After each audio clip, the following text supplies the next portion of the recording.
elsewhere in the standing orders which refers to ministers and ministers of state not being allowed to be in a technical group, and instead started with the first principle, which is that these are groups in opposition.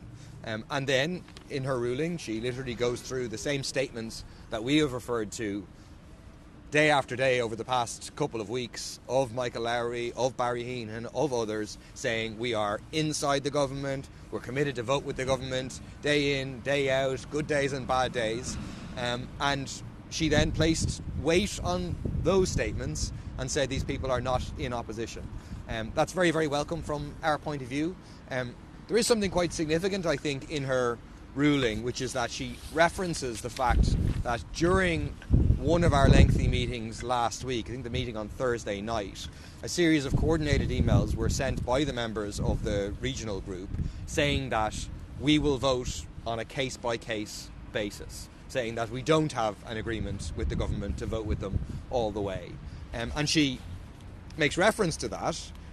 She says she's received these emails asserting they're retaining their independence, voting on a case-by-case basis, goes on to say that in her opinion these carry lesser weight than their previous public statements and actions.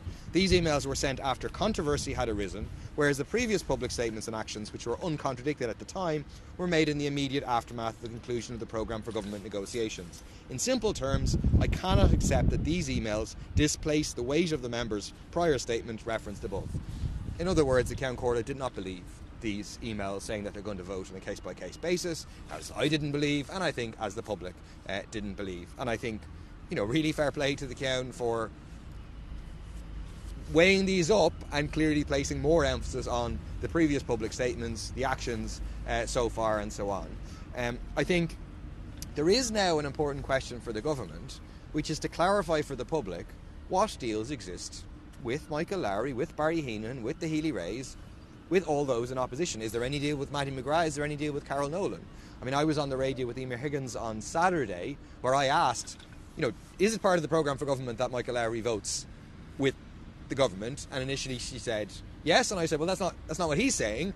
And then she said, oh, it's just for budgets. But what is it? People need to know. What is the status of the agreement? It's been reported that government figures were kind of, had disquiet whenever they read that these people are only committed to vote on a case-by-case basis. We need to have clarity. What is the nature of the deal with Lowry? What is the nature of the deal with the Healy-Raes? Is there any deal with Mattie McGrath?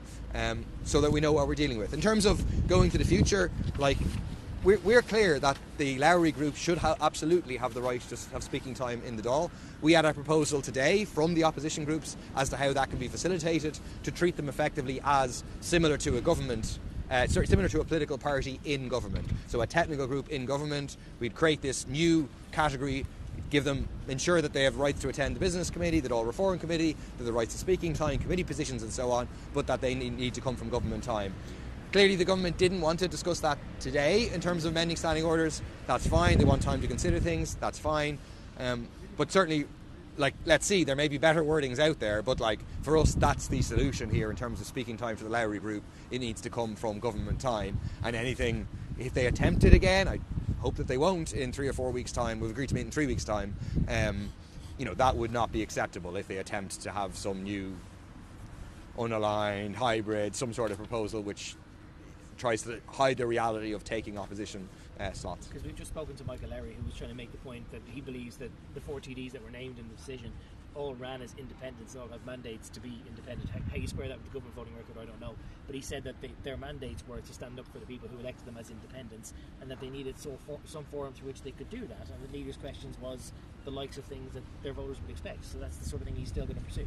Yeah, I mean, and they've made this point repeatedly about standing as an independent, and that's absolutely fair. The people did vote for these people as independents, but they then chose to form a common group to negotiate a programme for government and to join that government. And they got ministers as a result of it, and they also claim to have gotten various things written into the programme for government. So they chose to come together as a collective group. They chose, I think, to give a commitment to vote with the government. Absolutely, Michael Lowry should have the right to hold the government to account, just the same as a backbench Fianna Fáil TD or a backbench Fine Gael TD or a backbench Green Party TD in the previous Dáil, but they need to do that from the opposition benches, or from the government benches and from the government time, not from the opposition time. Democratically though, right now, as we stand, I know we're coming back just in 3 weeks' time, is it fair that those 4 TDs have no speaking time at all? So I hope that the government will facilitate them with speaking time this week. That is within the gift of the government to do that. That'll become clear. There's a business committee happening right now, so hopefully the government will have a proposal for that. We had a proposal today which would have ensured their rights to speaking time, and when it comes back up in 3 weeks' time, we will be, insisting on their rights to speaking time. So they should be facilitated with speaking time. That needs to come from government time, so that the kind of medium-term solution is to amend standing orders to ensure that, to treat them like the Greens would have been treated in the last government. The very short-term solution is that the government just needs to give them some of their time.